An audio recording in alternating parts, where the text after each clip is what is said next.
Et dans une maison que j'aime bien, que je connais bien, et je retrouve même un meuble qui a vu mes débuts à Marseille. Donc, pour dire qu'il y a des choses qui rappellent beaucoup de souvenirs. Alors, le thème qui m'a été demandé, que je n'ai pas choisi, mais qui m'a été demandé, sera les dons de l'esprit, le fruit de l'esprit. Et dimanche matin, nous continuerons dans cette étude du Saint-Esprit. Nous parlerons de ce que le Saint-Esprit veut faire en nous et surtout par nous. Alors ce soir, nous parlerons des dons de l'esprit. Et je lirai avec vous un texte dans la première épître aux Corinthiens, au chapitre 12. 1 Corinthiens, chapitre 12. Pour ce qui concerne les dons spirituels, je ne veux pas, frères, que vous soyez dans l'ignorance. Vous savez que lorsque vous étiez païens, vous vous laissiez entraîner vers les idoles muettes selon que vous étiez conduits. C'est pourquoi je vous déclare que nul, s'il parle par l'Esprit de Dieu, ne dit « Jésus est anathème » et que nul ne peut dire « Jésus est le Seigneur » si ce n'est par le Saint-Esprit. Il y a diversité de dons, mais le même Esprit, diversité de ministères, mais le même Seigneur, diversité d'opérations, mais le même Dieu qui opère tout en tous. Or, à chacun, la manifestation de l'Esprit est donnée pour l'utilité commune. En effet, à l'un est donné par l'Esprit une parole de sagesse, et à un autre une parole de connaissance, selon le même Esprit. À un autre la foi par le même Esprit, à un autre le don des guérisons par le même Esprit, à un autre le don d'opérer des miracles, à un autre la prophétie, à un autre le discernement des esprits, à un autre la diversité des langues, à un autre l'interprétation des langues. Un seul et même Esprit opère toutes ces choses, les distribuant à chacun en particulier comme il veut. Car comme le corps est un et a plusieurs membres, et comme tous les membres du corps, malgré leur nombre, ne forment qu'un seul corps, ainsi en est-il de Christ.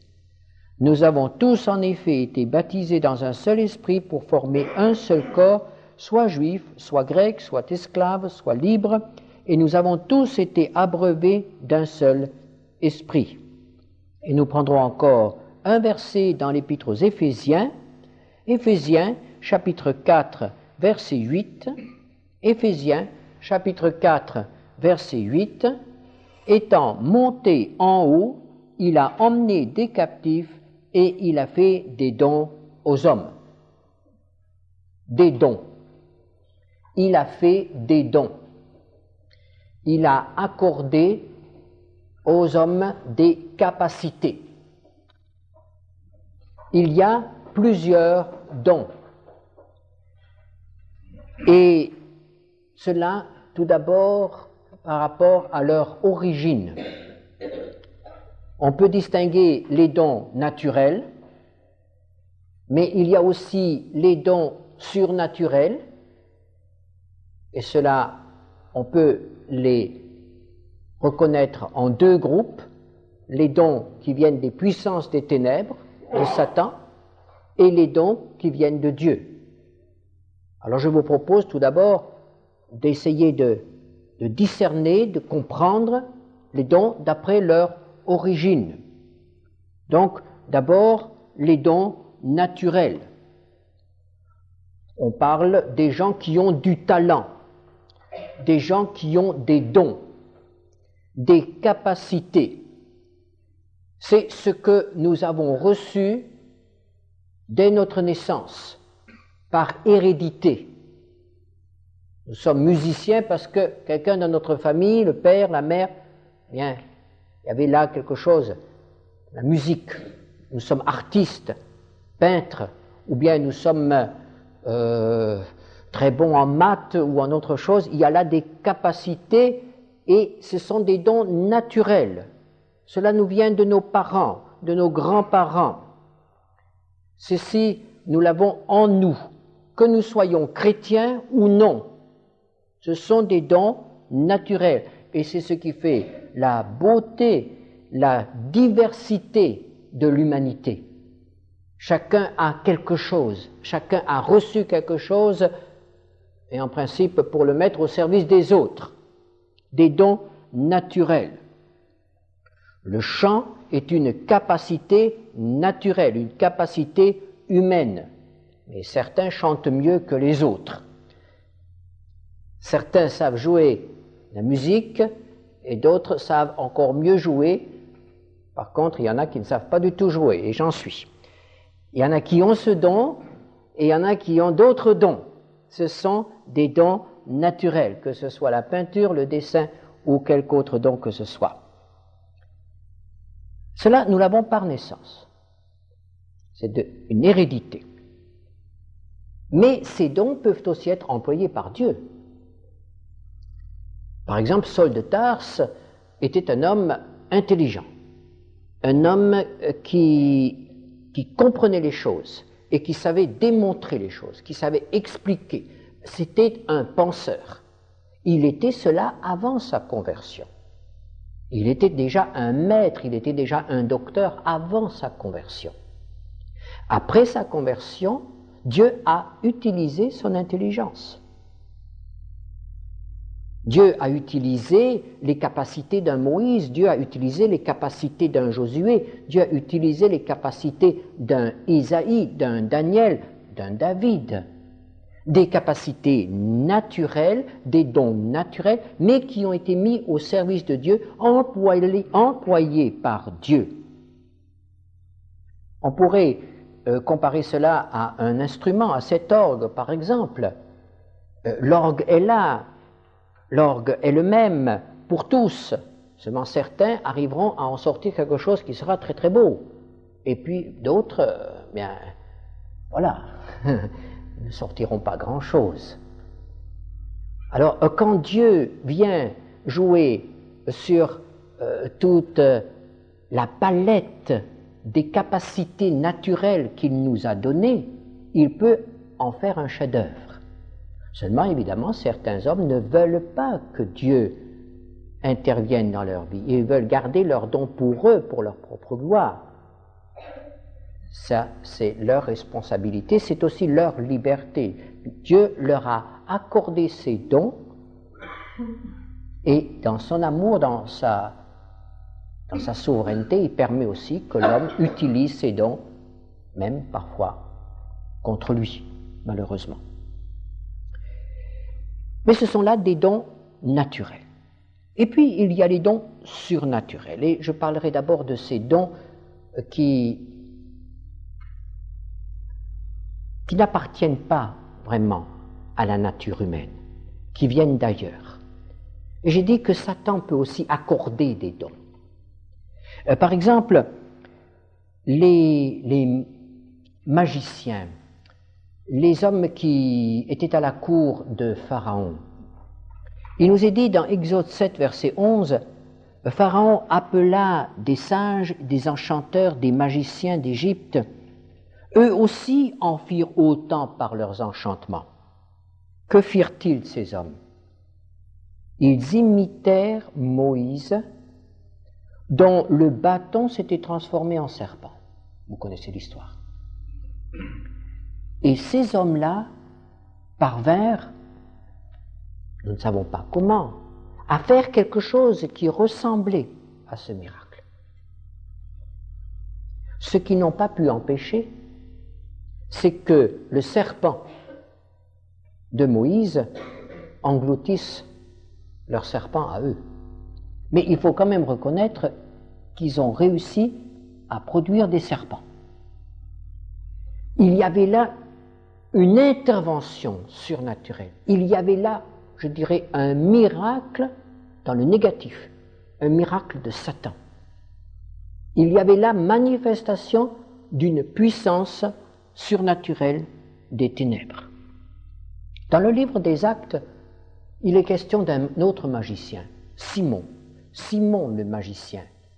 Il nous est dit qu'il étonnait et qu'il effrayait toute la contrée par ce qu'il faisait, par ses œuvres. Des œuvres surnaturelles, des œuvres qui faisaient peur aux gens. Nous avons aussi, toujours dans cette catégorie des dons, ce que nous appelons les dons de divination, les dons de voyance. Par exemple, la servante de Philippe qui suivait l'apôtre Paul et qui disait quelque chose qui était vrai. Ces hommes-là sont envoyés par le Dieu Très-Haut. Ces hommes viennent nous parler de la part du Dieu Très-Haut. Ce qu'elle disait était vrai. Mais l'inspiration, la source, était un esprit des démons. C'était un esprit des ténèbres.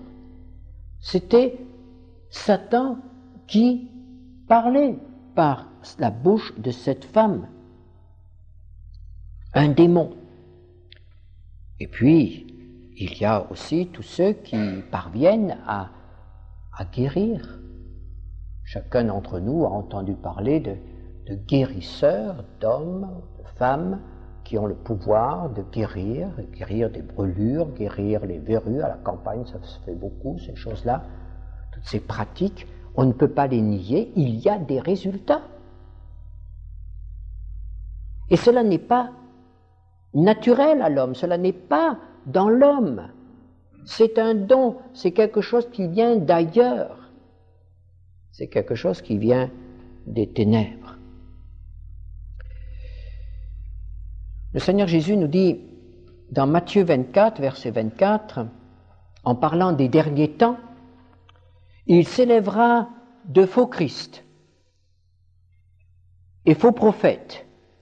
Ils feront de grands prodiges et des miracles, au point de séduire, s'il était possible, même les élus. Je crois qu'il ne faut pas sous-estimer cet avertissement du Seigneur Jésus-Christ. Il faut nous attendre, dans les derniers temps, avant la venue du Seigneur Jésus, à des manifestations de puissance qui peuvent troubler les élus, dont on ne découvrira pas facilement l'origine. Et ce seront des miracles impressionnants. Il y aura vraiment de grands prodiges, dit Jésus, de grands prodiges. Il faut s'attendre à de grandes choses dans ce domaine.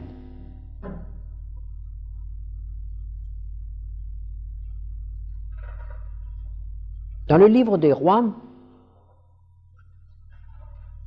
nous avons un exemple qui nous fait découvrir que ces esprits peuvent même tromper toute une collectivité. Dans 1 Roi 22, 22, cette assemblée des prophètes annonce à Akab qu'il sera vainqueur. Et nous avons ensuite l'explication. 1 Roi 22, 22, « Je serai un esprit de mensonge dans la bouche de tous ces prophètes. » Et on a pu assister dans ce grand rassemblement à l'unanimité des prophètes. Tous annonçaient le même message, tous prophétisaient la victoire et envoyaient Akab à la mort. C'était un esprit de mensonge. Une collectivité avait été séduite par un seul esprit. L'apôtre Paul dit, dans 2 Corinthiens 11, verset 14, « Satan lui-même se déguise en ange de lumière. » Alors comment reconnaître? Sommes-nous démunis devant la puissance de séduction, devant les capacités de déguisement de notre adversaire? Sommes-nous démunis? Certainement pas, puisque la parole de Dieu nous donne des moyens de reconnaître l'origine. 1 Jean 4, verset 1er. N'ajoutez pas foi à tout esprit, mais éprouvez les esprits pour savoir s'ils sont de Dieu, car plusieurs faux prophètes sont venus dans le monde. Il y a là un devoir d'examen. Et je crois que cela doit être souligné de nos jours. Il y a un devoir d'examen. Nous n'avons pas à recevoir tout ce qui se dit et tout ce qui se fait au nom de Dieu. Nous avons à examiner si ce qui nous est annoncé est conforme aux Écritures. Nous avons à examiner pour connaître l'origine de l'esprit qui parle par la bouche du prophète, qui est derrière le message annoncé. C'est un devoir. Et je dirais que nous devons prendre cet appel au sérieux. Parce que tout aujourd'hui nous prédispose à la démission dans ce domaine. Nous aimons le confort, nous n'aimons pas les problèmes. Nous préférons accepter un certain conditionnement dans tous les domaines. Dans tous les domaines. Dans le monde, nous sommes conditionnés. Dans le domaine économique, nous le sommes. Dans le domaine politique, nous le sommes. Et il faut faire attention parce que, sans que nous en apercevions, nous risquons aussi d'être conditionnés dans le domaine religieux, dans le domaine spirituel. Les affirmations sont lancées, elles reviennent, et c'est le secret du conditionnement, c'est la répétition qui fait son travail, et à force de répéter quelque chose, nous sommes persuadés que c'est vrai, et que c'est la réalité, parce qu'on nous l'a répété. Ce qui, il y a 20 ans, était une hérésie ou une aberration, est devenu quelque chose de normal aujourd'hui, parce qu'on nous l'a constamment répété. Et parce que tout le monde pense que c'est ainsi qu'il faut faire et c'est ainsi qu'il faut penser. Nous sommes responsables devant Dieu. Nous avons la parole de Dieu. Nous savons lire et avec l'aide du Seigneur nous pouvons la comprendre. Nous n'aurons pas d'excuses devant le Seigneur si nous nous sommes laissés séduire. Nous devons examiner les esprits, éprouver les esprits. Alors, quelques critères, quelques questions qu'il faut poser qui vont nous permettre d'y voir un peu plus clair. La première question. Qui, dans une manifestation quelconque, dans un message quelconque, qui est mis en valeur et qui est glorifié? L'homme ou Christ? Ça peut être l'homme religieux, mais c'est quand même un homme. Et ce n'est pas parce que cet homme sert Dieu que nous devons le glorifier. Le Saint-Esprit ne glorifie jamais l'homme. J'entendais il y a quelques jours un homme religieux éminent dont on parle beaucoup, ce qu'il disait, ce qu'il faut remettre en avant, c'est l'homme. Mais oui. Et à partir de ce moment-là, nous sommes prêts à toutes les aventures. Non, nous n'avons pas à mettre en avant l'homme. Nous devons aimer l'homme. Et nous devons glorifier Dieu, glorifier Christ. Le Seigneur Jésus nous le dit simplement dans Jean au chapitre 14, Jean chapitre 16, verset 14. Il me glorifiera. il me glorifiera, le Consolateur, le Saint-Esprit. Quelle que soit la manifestation, quels que soient les résultats, si Jésus n'est pas glorifié, nous devons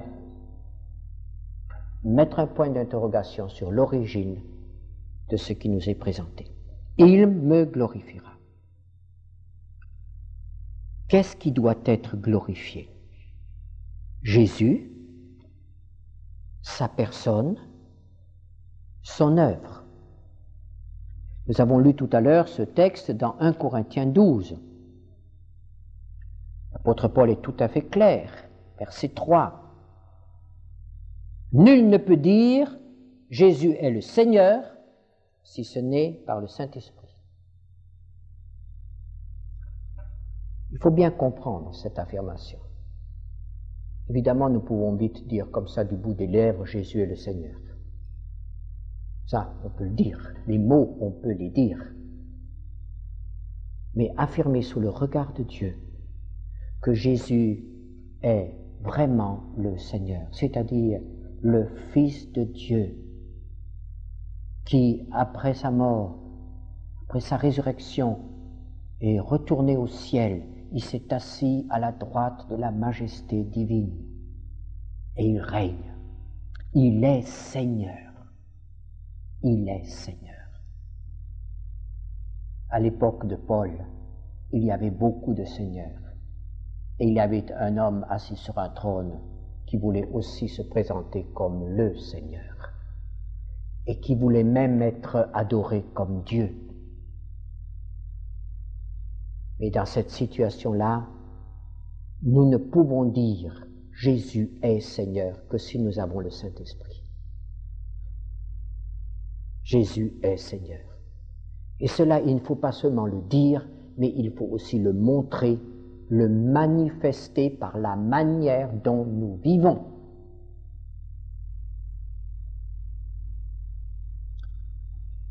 « 1 Jean 4, verset 2, un autre critère.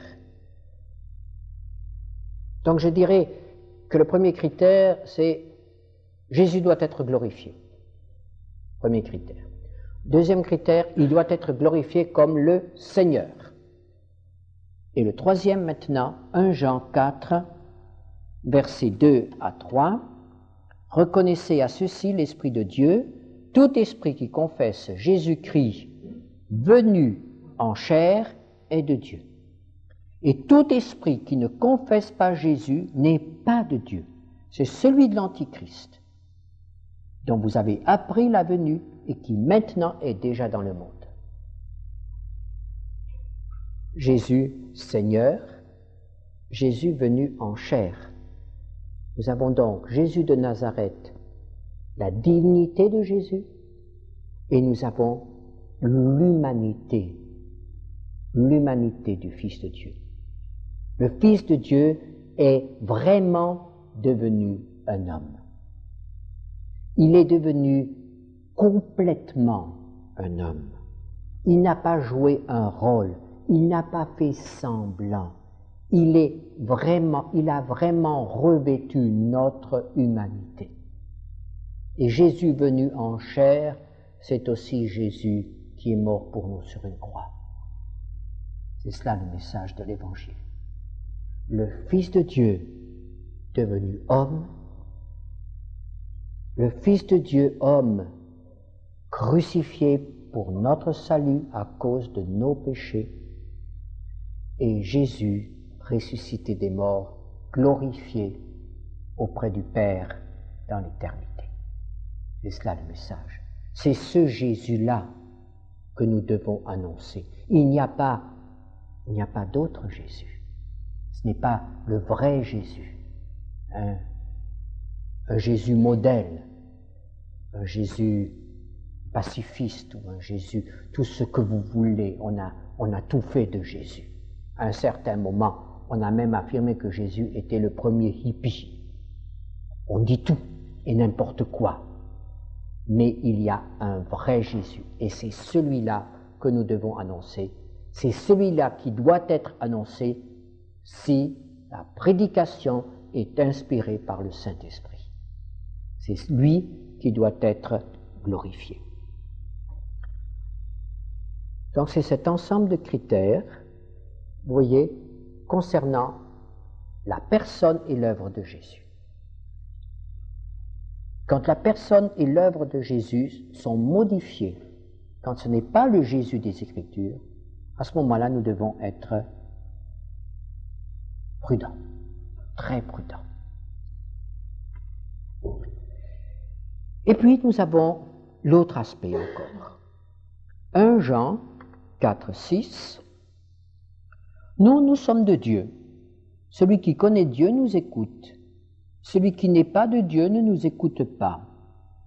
C'est par là que nous connaissons l'esprit de la vérité et l'esprit de l'erreur. L'apôtre Jean parle ici en tant qu'apôtre, auteur inspiré des Saintes Écritures. Apôtres et prophètes ont été utilisés par Dieu pour nous donner les Saintes Écritures, pour nous donner la Bible. L'apôtre Jean ne prétend pas à une quelconque infaillibilité, mais ce qu'il nous dit, c'est que ce qu'il a écrit et qui est là, qui nous a été conservé, ça c'est la parole de Dieu. Et ça doit être reçu comme la parole de Dieu. C'est ainsi que nous devons comprendre ce texte. Pour écouter Jean, en réalité, nous l'écoutons quand nous lisons ce qu'il a écrit. Alors, l'autre